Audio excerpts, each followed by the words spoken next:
group of friendly card sharks who enjoy hanging out, going to F&Ms and drafting, any limited sealed stuff.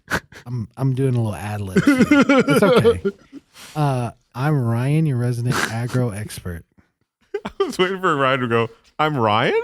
The resident? Yeah. Can't put question marks on the prompter. Oh, sorry. He'll read everything. Yeah. I'm Robi, the resident Dirtle expert. I'm Andrew, the resident guild mage expert. And I'm Joel, your resident combo expert. Very good. And we are the Packmates. The Packmate. This week we're going to talk about our Ravnica Remastered drafting. We're going to do a little fun Robi conversation. Yeah, about raid bosses. And maybe a little bit of vintage cube talk from Joel. I don't know. We'll see. We'll see how it goes. All right, so how did our drafts go today? Wait, first off. Oh, check out our socials. Yeah, do that. Check out our socials. They're in the description. There's links. The only one that's like really super active is the Discord. The rest we're working on. We'll get them there one day, but today's not that day. Building community. Packmates community. I've been drafting and actively drafting by myself for like a whole week. So it's actually been kind of cool. I heard you and Joel we're in the Discord. I have done one. Yeah. It was pretty cool. I saw Ryan triple massacre girl someone. Yeah. Yeah. That's all you have to do. That's all you have to do to win. Ravnica Remastered draft is draft 3 massacre girls. It's easy. Yeah, it's so easy. It's not the first or second one that does it. Yeah. The third one, yeah. That's like unbeatable. Yep. So we've been drafting Ravnica Remastered. Yeah. Right? I think this is my third in-person draft of it. Yeah. How about you, Ryan? I've done a lot of NTGO of it, probably like 7 to 10 of them. Oh, wow. I didn't realize you did that many. I mean, that's a lot for me. I don't. I know it's not a lot for like a lot of numbers. people, but that's a lot for me. Those are rookie numbers. And then I've done 2 in Got to get those numbers up. You're just an animal, Joel. Joel, who just said that he does 100 sealed pulls before every pre-release. Yeah. God. That's wild. Yeah. Joel's like a Russian gymnastics coach. How many have you done, Andrew? I have done 3. Nice. I've won 1 and 2 won the other ones. What about you, Joel? Just like 1 or 2 online? Yeah, for Ravnica Remastered, I don't know, I've done 4 or 5 maybe. Yeah. Not too many. I've mostly just been grinding the vintage cubes. Got to double queue all of them. Oh, damn. That's disgusting. That's degenerate behavior. It's so funny when I talk to Joel. He's like, yeah, I'm working, but I'm also doing a vintage cube. Or like, he'll be like helping me make cuts, and then like I'll look at his stream and he's like playing 2 drafts at the same time, just talking to me. And like my brain can't even fathom how that's possible. Yeah, that's wild. It's insane. But yeah, let's start off with you, Robi. How'd you do? You were not in our pod, right? Yeah, I was in a separate pod, and I was undefeated, and I ended up splitting. We just didn't have enough time to, like, we were like playing it out, and then we got to game 3, and we had like 8 minutes left, and our first game took 40 minutes. Yeah. I was just like, dude, we should just play. He was like, yeah. But yeah, my deck was pretty good. I ended up having Esper. You had 2 Heroes, the 4/4 flying. Yeah, the one that drains you for 1 life. At your upkeep. 4 mana, 4/4 flyer. Yeah, really good. That card's really good. I ended up getting a 6th pick Sphinx's Revelation, which I don't understand. Yeah. What anyone's doing whenever that happens. I also had 5 Guild Gates and a Gate Colossus, which was also super disgusting. I ended up just an Esper, just kind of do nothing, kind of control, whatever. Just a bunch of removal, Drift of Phantasms. Kind of like basically the same deck I had last week. Yeah. Where Drift of Phantasm into Sphinx's Revelation. I also had a Symbol the Legion, which was foul. Disgusting. Were you ever not able to cast it? No.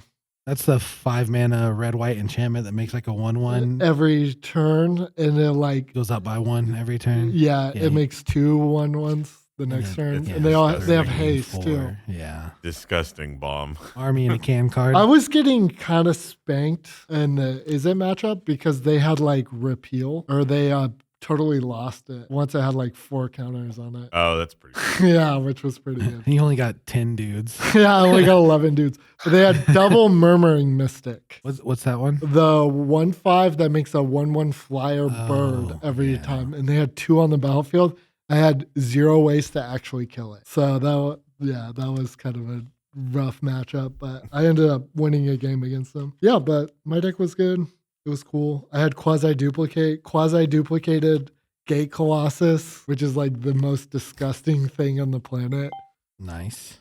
Just proceeded to body every aggro deck. Yep, that was my deck. But how do you do, Ryan? I also went undefeated and then split at the end. Sick. We played it out for fun, but he got me with a slight asterisk. I let him friendly because like we're just playing for fun, right? So. But yeah, his deck was really good. I had 3 Cloudfin Raptors, which is a 0/1 evolve for 1 flyer, and 3 Terramanders, which is the 1/1 that you adapt for 8 minus instants and sorceries in your graveyard. People don't respect that card. It's crazy. Yeah, it goes in like every blue based deck. Right? Yeah, like it's so good. Yeah, Yeah, I need more Pteramanders. yeah. I call it Pteramander too. Yeah.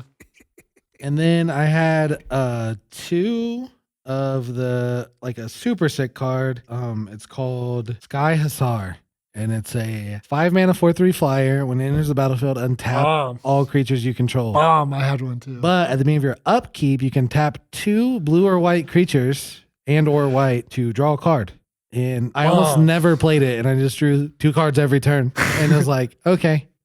I lost one of the games to the guy in the end because he milled me.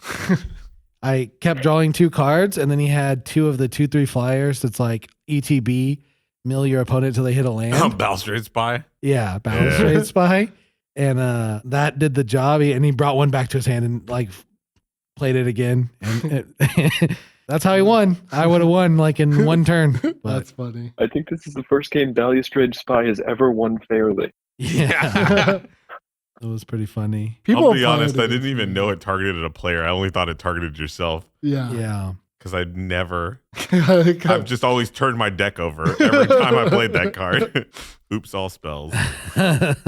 And then I had 3 Drift of Phantasms, like Robi had the 0/5 flyer. Those like always put a counter on my bird. I had the 1/4 Basilica Guards with Defender and Extort. That card was sick, like just extorting for everything because all my cards are cheap. And yeah, that deck was card good. bodies like my decks that I've had. Like I've been pretty afraid of it. Yeah, Yeah. it was really good. I mean, any And aggro like deck. it's like good against like the slow decks too. Right? Yeah. Yep. Extort is just really powerful. I think people underestimate it. Yeah. Oh yeah. Yeah, and it was trivial to get those 1-drops into 3/4 flyers with my deck. Like 2/3 flyers easy, but 3/4s were like also pretty easy to get to. I am a Drift of Phantasms believer. I kind of am now too, honestly. I had never played it online until today. Like I've been trying like to do different decks every time, Yeah. and I'd never done the Azorius deck. And It's so annoying to deal with. yeah, like even playing it. Is no hard. red card kills it. Yeah, zero. Very few white cards kill it effectively. Like it has to block first, and then Yeah. they can kill it. And black cards have a problem killing it too. Like -3/-3 does nothing to it. Like I don't know. It's really. And good. if they actually use a good removal spell to kill your 0/5 wall, that is like a trade you are willing to make 1,000% of the time. yeah, yep. And then when it's doing Yeah, like, something they put, else, like, oh, go ahead. Yeah, if they put like the 4 mana white pacifism on it, the one that like gains life, you're going up in mana. You use kind of a worthless 3-drop, get rid of the removal. Yeah. Yeah. Like- Yep. And then when it puts a counter on like 2 flyers, it's absurd. The other thing that I've noticed about Drift of Phantasm, there is some value to it too. I really saw this a lot tonight in it having 0 power because you can like infinitely block the stuff that your opponent wants to die. Yeah. Naturally. Like the Afterlife stuff, the one that makes the 2 Afterlife, the 2/1. Yeah. That one. And like there's also the guy that anything was scavenged too. Yeah. Yeah, it's like kind of sick that it has 0 power sometimes. Yep. There's this stupid like plant Hydra thing that whenever it takes damage, you double its counter. Yeah, It's which like- is sick. It's like valuable that sometimes it has 0 power, which is crazy. Yeah. The draft was crazy though. Pack 1, had a Sphinx of New Prov early. That's the white, blue, 4/3 with basically Ward 2 for spells, not abilities. Mhm. And I was like, I'm just going to send this around and see if it comes back. And if it does, I'm just going to hard commit. And it did. And so pack 2, I sent both of the Sky Hussars around and they also both came back. Crazy. That's wild. Yeah. Yeah. And it was pretty nice. What about you, Andrew? I had a double Night Veil Predator deck. It was pretty good. It was demure. And I splashed a little bit of white because I opened up a hollowed fountain. I wanted to play it. Sick. Yeah.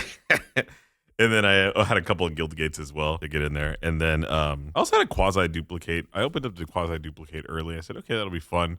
Maybe I'll get some is it kind of stuff. And the is it stuff really wasn't there in the draft. It came around actually in the pack 3. Yep. There was a lot of like Geomancer, or was it Goblin Electromancer? Electromancer, yeah. And then there was a Cackling Drake in that pack. I ended up getting them, but I just didn't play them. I just didn't have the fixing for it, and I wasn't hard committed enough to red to even try. It's kind of hard to like splash a lot of the cards, like especially like the signpost double colored cards. Yeah. Yep. But I made this kind of control-y deck, just a couple compulsive research, some counter magic, just to kind of control the board a bit, a couple thrill kill assassins, just there's like a standard thing. I thought the coolest thing in my deck actually was having an Orzhov Guild Mage and an Azorius Guild Mage. Man, Azorius Guild Mage is so damn good. I think it's the best one. Really? Yeah. Selesnya 3 Guild Mage mana is to pretty tap damn good. is insane. Like oftentimes in games, you'll get the 9 mana. Like the format's slow and you're just like, tap your 3 best things and go. Is that better than like drawing a card? I think kind of. Like depends on your deck, right? But it's really good. I don't know. I always thought Selesnya Guild Mage was pretty brutal. to play Selesnya Guild Mage is very good too. against. Yeah. I will say I had Orzhov Guild Mage and it was ultra mid. Yeah, Orzhov is one of the worst. Like the Simic one is Yeah, like no. mid too. That moves counters and auras around. The Yeah. fact that the Orzhov one has each player lose a life instead Yeah. of like just your opponent. Yeah. So bad. Yeah. I did not realize that until Yeah. I played it. Yeah, it super sucks. I won games with it low key though, just like being ridiculous with it. The Boros one is super scary too. That it can give anything first strike is kind of insane. The haste is the crazy part of that one. Man, you could just nail some people up with that haste. They don't even see it coming. Yeah. Yeah. It's pretty funny because just even the threat of activation on that first strike is enough for them just not to block. Yeah. And Yeah, you just- don't even have to do That's it. the beauty of that card. And then just like the hasting. Oh man, I remember just top decking. I actually played it this weekend actually, or last weekend I did, and I thought it was pretty good. It was just like got it on 2, and then everything was a threat after that. Yeah. I had the Rakdos one in a deck and it was one of my like 2 sack outlets, but I had 2 Mayhem Devils and it only sacks lands, Yeah. but it was pretty good. Like sack land, deal 2 to whatever I want. So Joel, what have you been up to? A lot of vintage cube, mostly 64 mans. 64 man. Yeah, they've been firing pretty much every hour. Obviously not like super late at night or anything. But yeah, no, I've been able to get into most of them. Some of them, like actually, I haven't been able to get into because they were like filling up ahead of time. Like sometimes you got to join a half hour early. Holy smokes. It's kind of crazy. How many trophies have you gotten? Where Well, are you I've at? gotten- Where are you at on the leaderboard right now? I only do the elimination ones, which doesn't have a leaderboard. Oh, Right? Because if you have a higher win rate, it's better easy. If you are 50% win rate, the leagues are slightly better. But once you hit, I think the flip point's at 54 or 55, then it's better to do the elimination ones. And the elimination ones are way more fun. Yeah. Right? So On I those got 60 one the other day Oh, go ahead. where I got second. I was in the finals, Oof. and then I just drew all lands, and it felt really bad. No. Those Getting 60, second one of those isn't too bad. Yeah, do you redraft in top 8 in those? you do. Ooh, Yeah. that's And- dope. You can definitely tell the difference in like card evaluation between the first draft and the second draft, right? In the first draft, I will regularly like wheel cards that I would, consider like third or fourth or sometimes second picking, like a card I was actively like considering the first time it came out and it wheels. And it's like, how did this wheel? Like I wheeled a Teferi Time Raveler. And I was like, that definitely shouldn't have happened pack 1. Oh Right. man. Or I think the one that was craziest was I took a piece of power over Animate Dead, and then Animate Dead wheeled in pack 1. And it's Gross. like, this is one of the top 40, maybe 30 cards in the cube, probably.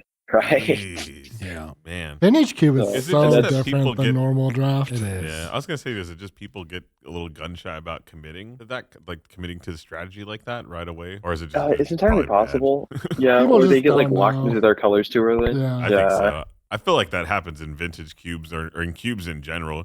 You get really like tunnel vision into like your first couple You picks. get real hard nostalgia goggles. Like it's almost like better to like not have experience with the cards. Cause like if you have like a super strong experience with a card, you're way more likely to like think it's good or bad, right? And then like it just like is such a different beast. Yeah, no, I hadn't played with any of the cards, or like the great majority at least, in Vintage Cube before playing Vintage Cube, because I haven't been playing Magic, for nearly as long as most people, right? Yeah. So I definitely get to dodge that, which is an advantage. Yeah, for sure. Like you have to like just take cheap spells. You just need like as much interaction as possible, right? Yeah, about those cheap spells, I was playing eight CMC and up in my teamer deck that trophied. That's hilarious. Yeah. That's fine.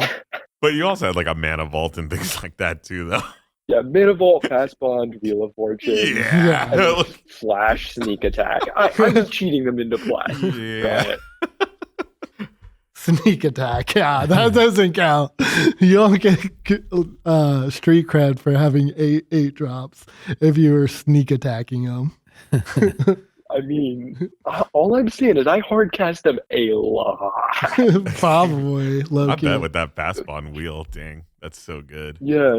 No, I had a game where I went turn one, Mana Vault, Fast Bond, 3 lands, Wheel of Fortune on turn one. Oh no, that's so good. Yeah, that's disgusting for sure. You're just like wheel somebody to death just because they like had a decent starting hand. You got there first, and they just get land screwed because you wheeled them. Yeah. It feels so good.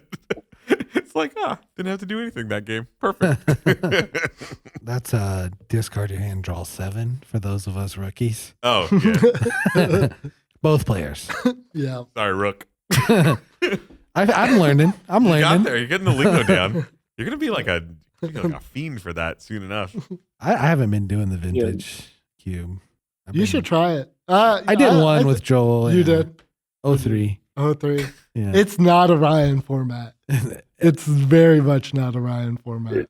It was a little rough when we Yeah. had the Atraxa trigger and we declined to take the card. Yeah, there was some MTGO learning pain there, learning curves. Yeah. But that might have got me one and two, maybe threw one of It those in the happens to all of trash. us. Yeah. It's like not normal fair Magic. Yeah. Like everything you want to do is like broken. Yeah, like some dude played Gruff triplets on like turn 3 again. yeah. Like it's not fair. Like you don't want to play anything fair at all. Joel, when you got to the top 8 of that, did you notice like the decks were all of that kind of trying to go for the long ball, trying to go for the home run slugs, or were they actually trying to do like a fair game, where you're playing like 1 drop, 2 drop, 3 drop, or were they all trying You're to definitely gonna see a mix of both See, that's at what I like thought. the high levels. That's what I thought, yeah. Not everyone can do like the completely busted thing, but even the quote unquote fair decks Mhm. are playing a lot more interaction than the fair decks that you will see in like the worst drafts, right? Mhm. So like, if you see a white weenie deck, they're a lot more likely to have, either something like Reprieve or things like Lauren. It's not just going to be, I'm going to play my 1 drop, 2 drop, and 2 drop and do nothing. Yeah. It's those cards are going to affect your opponent in some way, Yeah. right? Because not interacting in Vintage Cube will get you killed. Oh, No, geez, for yeah, sure. yeah. It's Yeah. just going to happen. Do you find yourself Uh, gravitating towards like a certain deck when you draft? Like to me, it seems like you always are just super down to scrap everything for Reanimator. I love Reanimator. I would definitely say Reanimator is my favorite.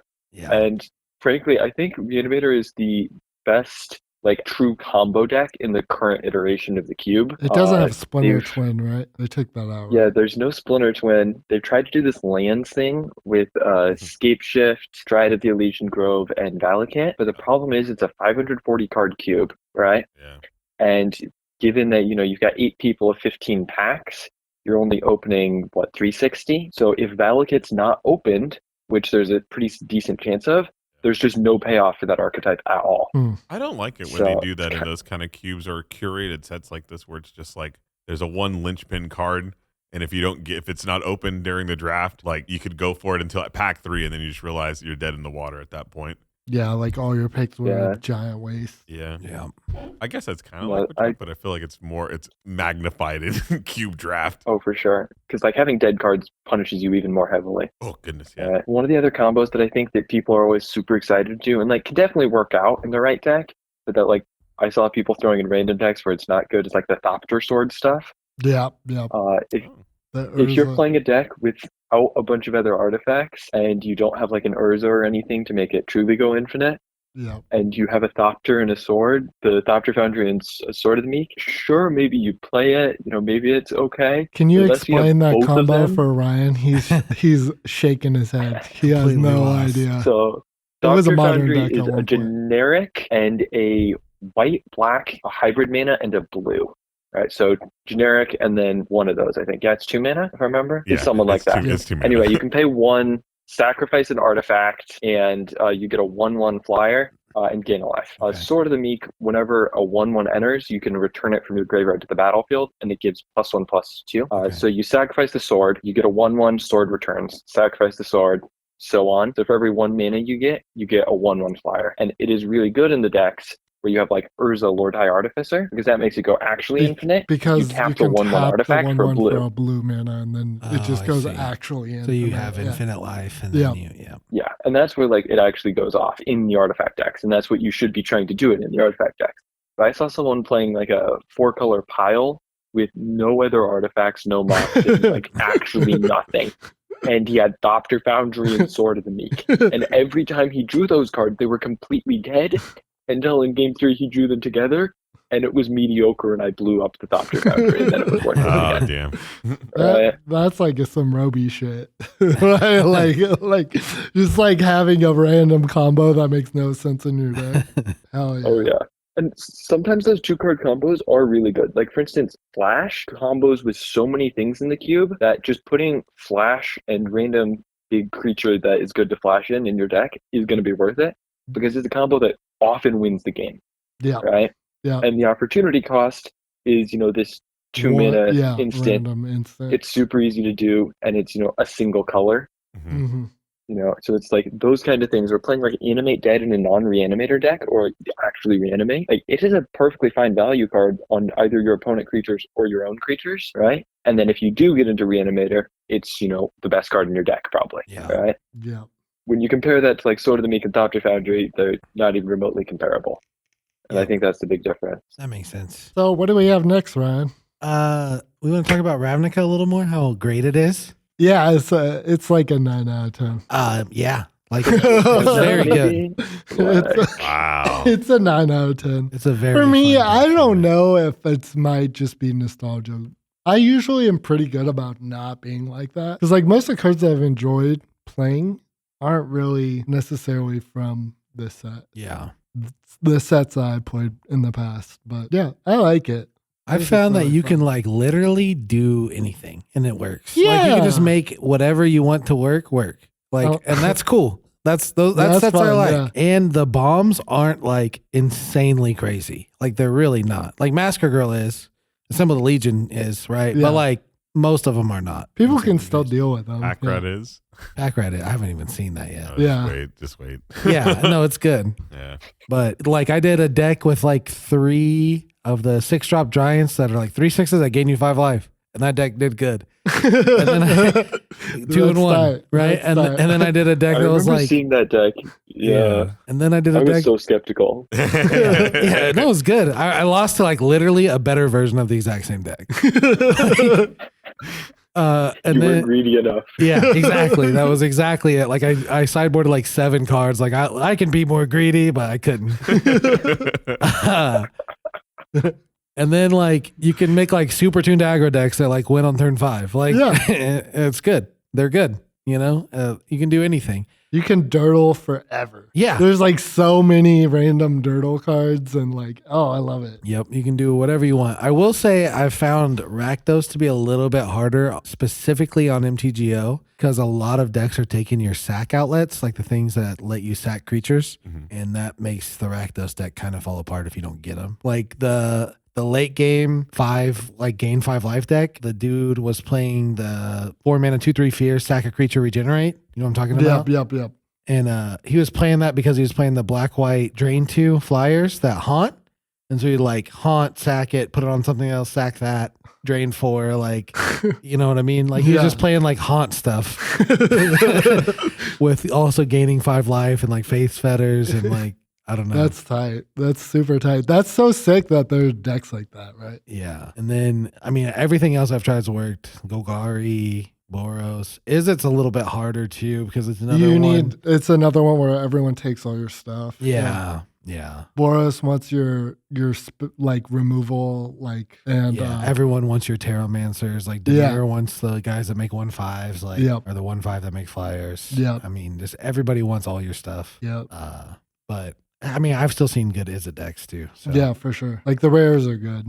The rares are real good, and the signpost is insane. Yeah. Crackling Drake.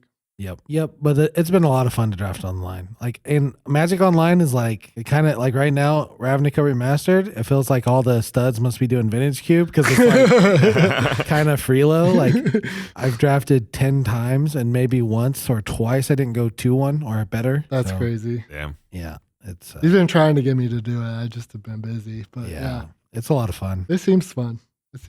I'm a huge fan of this set. It's sick. Yep. I was kind of off Magic for a little bit because LCI is kind of getting, it's getting to that point. Yeah. Oh man, LCI there's so much more there. Like it's like a 6 out of 10. It was all right. I mean, it wasn't like maybe a 7. It wasn't like March it's of like the a Machines. 5. Yeah. Yeah. I mean, it's no March. It's no. It's like a 7 because it's like okay. Yeah, it's fine. It like passes. It's just not a good long term set. I played a little Brothers War this week on Quick Draw. It came back. Me too. I had to make sure that I still had the chops for it, and I just remember just drafting all these 1-drops. It was so good. Yeah. I just beat people on turn 4, turn 5. But that's the way I kind of feel about this set too.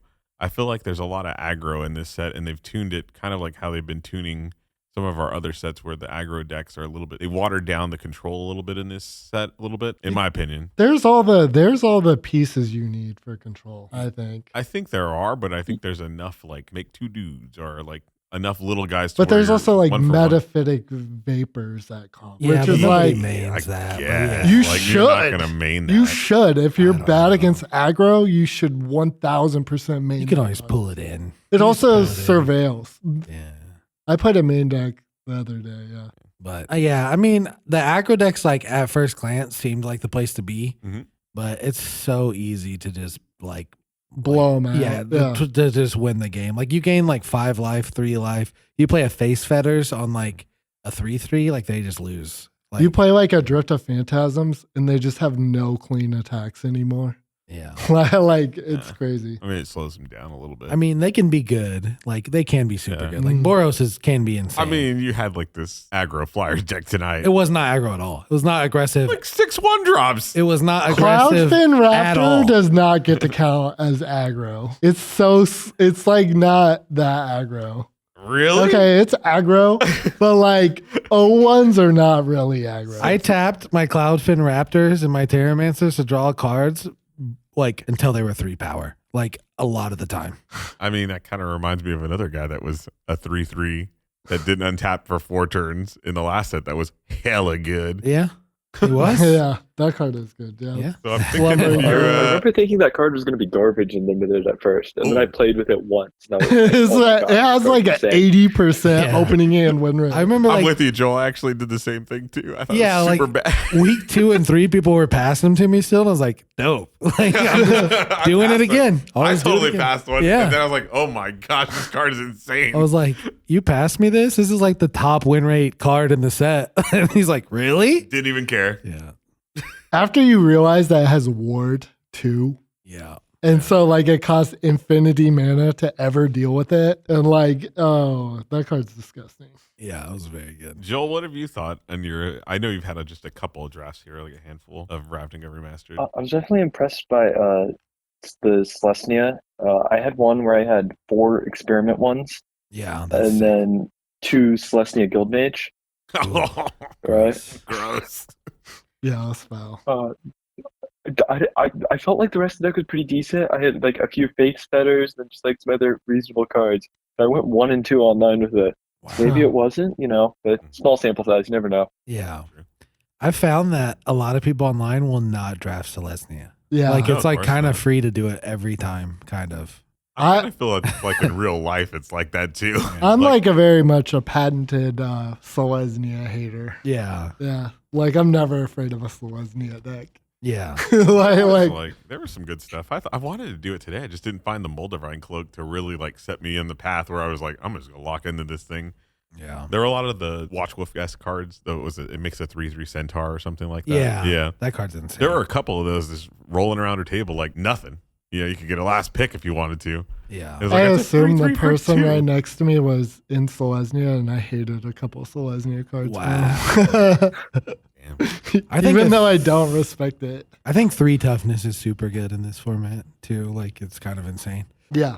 Yeah, It kind of protects there are a lot you. of 2Xs. Yeah. But there is like the super good Boros decks have like the 1 mana guy that gets +2/+2 Yeah. whenever you attack with 3 things, right? Yeah, that guy's sick. Yeah. All right, Joel. So do you remember the first time you went to a game store and there was like a final boss? Oh, for sure. So Ryan was definitely the final boss. Oh, let's 100%. go. I'm honored. Like, I lost to him the first 4 or 5 times I played against him. Like, just got absolutely curb stomped every time. I think there's And then like eventually- also different final bosses for different people too. Because I know Yeah. for like one of your friends who you went drafting with, I was probably one of their final bosses for a long time. And like, so what did it take to finally beat the final boss? like 4 bomb rares.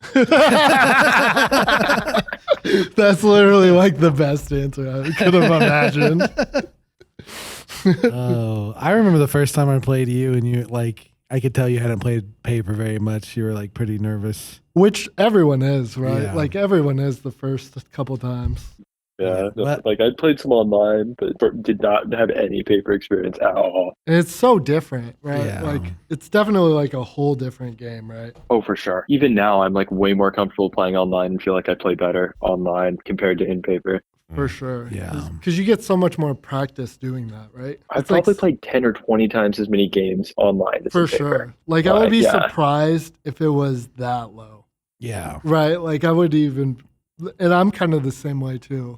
Before Joel started coming around, I was like the resident grinder Yeah. who just like would do like 200 drafts per format. And you just realize you don't even grind. You're I not don't. even- I'm you're not even a close. grinder. I'm not even close. Right? Yeah. I think just the bluffing aspect of just being in person is a little bit different. I mean, you can't really bluff too much. In arena, you can kind of go full. Was it Full control. Full control, mode, yeah. And you can Yeah. kind of like tap this, look at this for a little while. And you just kind of bluff it up. But I Or guess maybe you shoot a good game. yeah. Table talk is a thing. Yeah. Yeah. Yeah. There's body language. There's all kinds Yeah, of that was a hell of a top deck. Good job. There's like intentional like Vanna Whiting your mana, right? Like you tap it, you're like, wait a minute, no, I'm gonna leave this blue and white and I'm gonna put it off to the side just to Yeah. make you think like I probably have a counter spell, and obviously I don't. Because I'm Ryan and I've played counter spells twice in my life. Right? Like, So back to the final boss thing. So like did it make you like want to grind more and play harder, or did it make you like not want to go? Oh no, it definitely made me want to like grind more, get better, because like I'm definitely competitive, right? I want to win. Yeah. So even if it was like losing, it was like I'm gonna win one of these times, right? It Yeah. might be through dumb luck and a lot of rares, but I'm gonna win eventually. Yeah. Yeah, that's how I was too. I remember my like final boss. I've had 2 of them probably. Oh man. And I was just like, I'm gonna beat this dude. And I beat him. He's like, you have a pretty good deck. You played well. And like I was just grinning from ear to ear like the rest of the night. Oh man. I will say though, like there's something to being like a good final boss too, right? Like Yeah. even though like we've all kind of been there at one point where we're kind of like a final boss. We've figured out the format way before anyone else. Yeah. And like you can really turn people off of ever playing Magic again, right? Yeah, there's like lots of attitudes to him, right? Like Yeah. it sucks when like you play that guy and he beats you every week and it feels like he pulled a fast one on you or got something over on you, right? Yeah. And so I think it's important to try your best to do that, to like not do that, and to like if they miss a trigger, you know, you remind them, whatever. Like it's not fun to me to like not win a unfair game of Magic because your opponent made a mistake or messed up or just forgot to do something. Like, play nice, you know, triggers or whatever. It's casual rule enforcement level. You know, you're playing for maybe a couple packs. So yeah, definitely. And that much better that way. That ideology is like super new. Like I'm sure Andrew can speak to how it used to be back in the day. Like people would not remind you of stuff. People would take advantage of you if you didn't know exactly what a card did or how it was supposed to work. Oh yeah, man. And then you'd go home and you know your friend that taught you the game's like, that's not how it works. You're like, wait, what? Yeah. And you'd get mad. You know what I mean? Even kind of whenever I started playing, it was still that way. Yeah.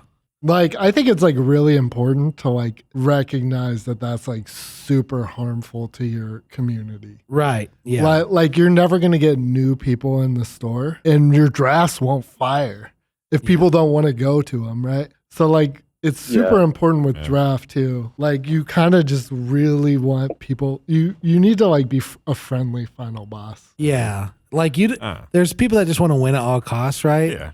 And then there's people that want like everyone to get better to make themselves better, right? Yeah, like, yeah. I think it's way better to be the last. For sure. I remember when I was coming up there, I thought this guy was just like the finalist boss of final bosses. Cheating and shit. Oh, yeah, it was crazy.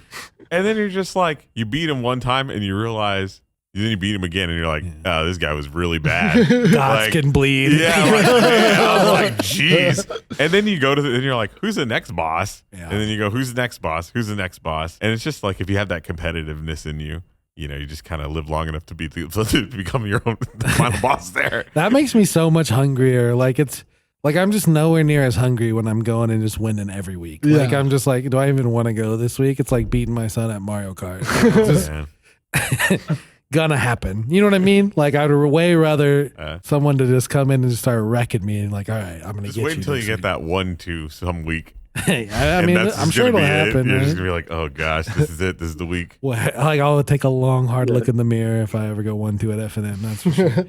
We all do it. We all I'll be up there in a couple weeks. Yeah, you don't want to see me in that team draft again. I'll tell you that. Okay, this week's Superfecta, we're doing our favorite rappers. And as our resident newcomer, I say we let Joel go first. Heck yeah. Yeah, that's a good idea. I'm going to go with Eminem. Good pick. Solid pick. Great. What's your favorite song, Joel? I don't know if I can pick just one. They're all so good. That's a good answer. I'll go with Lil Wayne. That's also a good answer. Yeah, he's the best. Lil Wayne does a roll. There was a time period in my life where like that's all I listened to. All right, I'm gonna take the opposite approach, and I'm just gonna pick my personal favorite. That is my personal favorite. Okay, yep. And you guys are gonna not know a single one of these. Okay. So I'm gonna say, actually, I'm gonna pick a different one. My actual personal favorite. Best rapper that's ever lived, Soulja Boy. A real pioneer. The Mozart of trap. Tupac Shakur, Okay, Cali Boy. of course. And then I'll pick Snoop Dogg. Cali Boy. Basic. Yeah, that West Coast stuff. Oh yeah. Yeah. Back to you, Robi. Okay. The second godfather of rap, Waka Flocka. Oh, Waka's Bow, good. bow, bow. Waka's good. That's a good one. I gotta take Kanye. He's just so good. He can say whatever he wants. It's bad. He's not a great person. You know, I can separate the art from the artiste, if you will. But he just doesn't make bad music. It just doesn't happen. He says scoop diddy bop and it's fire. That one is fire. He says whatever he wants and it's amazing. In songs. I think it's back to Joel. Joel, who's your second favorite rapper? LL Cool J. Nice. Good one. And you got to back What a random one. What a random one. Yeah. You got to back to back here, Joel.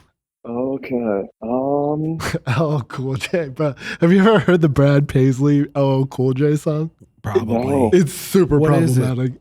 It's literally called Accidental Racist. Oh, no. Yeah, it's hilarious. Oh man. segment. Yeah, sounds sketchy. All right, who'd you say? Did you say Ti? No, I was gonna say my other one. I'm gonna go with Ice Cube. Yeah, that's a oh, good Ice one, Cube's though. a Yeah. good, solid pick. Yeah, I can that's say it's one a off of good Andrew's day. list right there. Yeah. It was a good day. Yep. I gotta go with Kid Cudi. He's basically like a new age Lil Wayne kind of. Bruh. I But love have you Kid Cudi. heard his new album? I haven't heard his newest stuff, no, It's but garbage. his old stuff up to Kids See Ghosts is insane. That's not true. I like it. But there's also like Speeding Bullet to Heaven, which I guarantee you haven't heard, right? Probably not. Yeah, it's actually the worst thing I've ever heard in my entire life. Unironically. Yeah. Well, like actually so bad. You've showed me some videos, so I doubt it. Yeah, it's so bad. It's so bad. You showed me some of the rappers you listen to. So. Dude, it's like not it's so bad, yeah. All right. I'm gonna go with a newcomer. My favorite new rapper, Meat Computer. Never heard of him. Yeah. Never heard of it. That checks out. He's tight. If you're cool, you'll like it. Easy E. Yeah, it's a good one. Ah, man. You wanted Ice Cube, huh? He would have been the next. I would just Yeah. make the whole NWA. Yeah. Oh man, I was kind of into Master P for a little while. Yeah. He was really good. My turn? Yep. All right, I got a hipster pick. Cemetery. Cemetery. Yeah. You guys should look it up. It's like a mix between like Chief Keef, like I already hate it. like unlistenable Chief Keef, like his Yeah. early stuff, and like random black metal. It's like actually unlistenable. I love it. So I have to go with Kendrick. Ooh, very good. yeah, it's cool. Yeah. I respect that pick. Okay. For my last one, do the Beastie Boys count as rap? Yeah, Heck that's yeah. fair. That's Absolutely. valid. Okay. You probably Definitely actually love that. like the Beastie Boys, right? Some of their music, yeah. Yeah. Some of it that I checks can't out. do. But like Sabotage, good song. Sabotage. Yeah. I like You like Intergalactic. Brass Monkey? No, that one is That too song. far. You don't like I Brass hate Monkey? that song too. It's terrible. I like can do Fight for Your Intergalactic. Right. That was a good one. Yeah. Yeah, Joel does strike me as a real backpack rap kind of guy. Yeah. Adios. What's the soundtrack thing, guys? Jader is out. Oh god. Grind it out, Girl Scout. We should